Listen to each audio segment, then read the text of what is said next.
Ladies and gentlemen, imagine surviving the most devastating war in human history.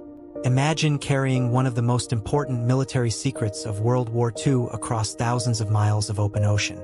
Imagine believing the danger was behind you.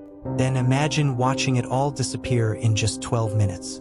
Tonight, we travel into the depths of the Philippine Sea, 5.5 kilometers beneath the surface. A place so deep, so remote, and so hostile that sunlight has never touched it. Down here, in complete darkness, lies one of the most famous warships in American history, USS Indianapolis. For decades, she was missing. For decades, she was a mystery. For decades, Americans asked the same question. What really happened to the Indianapolis? And why did so many of her sailors never come home? As our cameras descend toward the ocean floor, floodlights begin searching the darkness. The water is black, silent, endless. Then suddenly, steel appears, a massive hull, broken, scarred, frozen in time. This is USS Indianapolis, the ship that helped end World War II, the ship that delivered the components of the atomic bomb, the ship that disappeared into history, and the ship whose story still moves Americans generations later. Before she became a wreck, before she became a tragedy, USS Indianapolis was one of the proud warships of the United States Navy. Commissioned during the Great Depression, she represented American engineering, American industry, and American determination. She was a Portland-class heavy cruiser, fast, powerful, reliable, and throughout World War II, she served with distinction. She carried presidents, escorted fleets, supported invasions, and fought across the Pacific. Wherever America advanced, Indianapolis was often there. By 1945, the war in Europe had ended. Hitler was gone. Germany had surrendered. But in the Pacific, the fight continued. And it was becoming increasingly costly. Every island, every beach, every mile toward Japan came with a terrible price. American commanders faced a difficult question. How could the war be ended without sacrificing hundreds of thousands more lives? The answer would arrive in the form of a weapon unlike anything the world had ever seen. A weapon developed in complete secrecy, the atomic bomb, and USS Indianapolis would play a crucial role. In July 1945, Indianapolis received a mission so secret that very few aboard knew what they were carrying. Locked inside special containers were components destined for Tinian Island. Components that would later become Little Boy. The atomic bomb dropped on Hiroshima. The cruiser raced across the Pacific at record speed. No escort, no publicity, no recognition, just a mission she completed successfully. Few Americans knew it then, but Indianapolis had just participated in one of the most important operations of the entire war. The ship had done her duty. Her crew expected to return home. Instead, fate had other plans. Shortly after midnight on July 30th, 1945, the ocean was calm. The night was dark. Most of the crew were asleep. Then everything changed.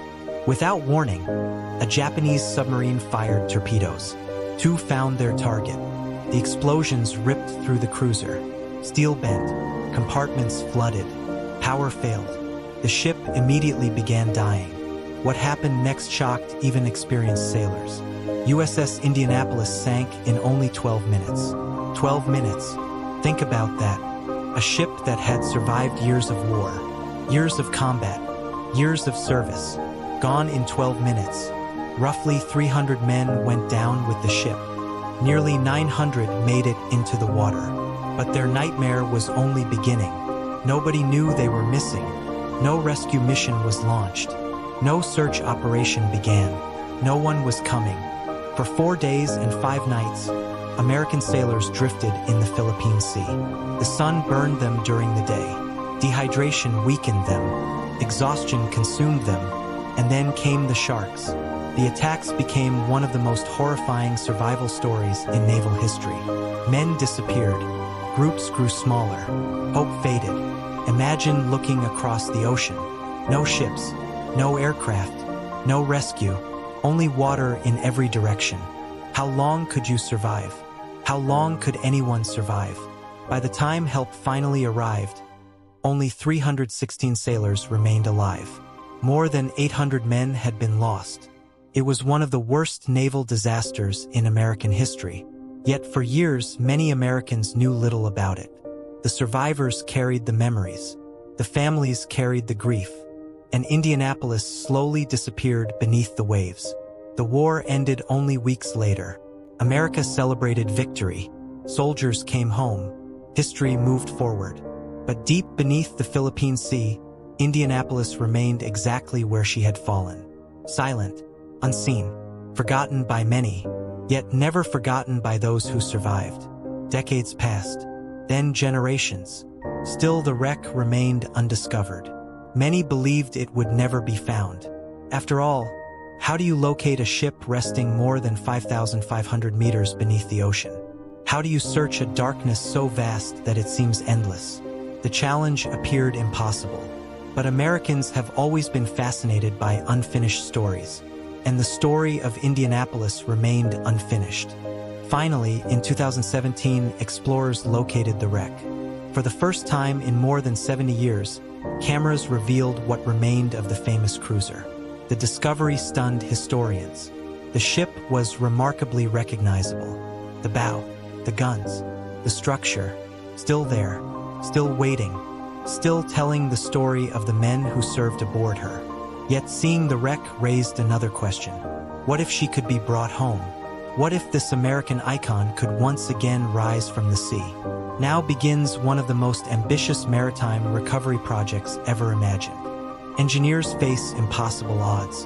The wreck rests at a depth where pressure exceeds 8,000 pounds per square inch. A place where human divers cannot survive. A place where every operation depends on advanced technology. ROVs descend into the darkness. Survey teams map every fracture, every torpedo scar, every section of debris. The damage is immense, yet the structure remains. Enough remains to attempt the impossible. Recovery. Massive lifting systems descend into the abyss. Cables stretch 5.5 kilometers from the surface. Connections are made. Tension builds. And for the first time since 1945, the wreck begins to move. Sediment erupts from the seabed. The hull slowly rises. A ship lost to history is leaving the ocean floor.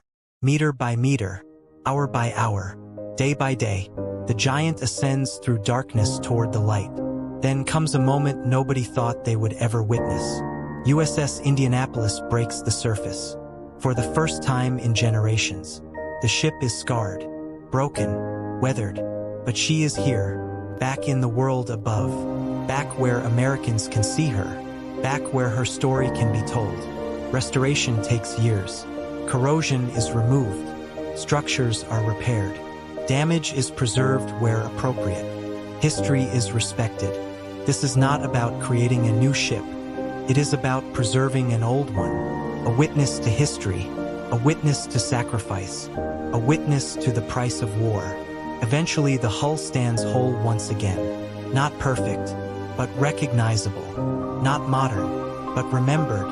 And when USS Indianapolis finally floats once more, something remarkable happens. The ship becomes more than steel, more than machinery, more than a museum. She becomes a memorial to the 1,195 men who served aboard her, a memorial to the 316 who survived, and a memorial to every American who answered the call of duty during World War II. Today, when visitors look upon USS Indianapolis, they do not simply see a warship. They see courage. They see sacrifice. They see the generation that crossed oceans, fought tyranny, and changed the course of history. And perhaps that is why the story still matters. Because Indianapolis reminds us that freedom is never free. It reminds us that ordinary Americans can perform extraordinary acts. And it reminds us that even after decades beneath the sea, heroes are never truly forgotten. USS Indianapolis, lost in 1945, remembered forever.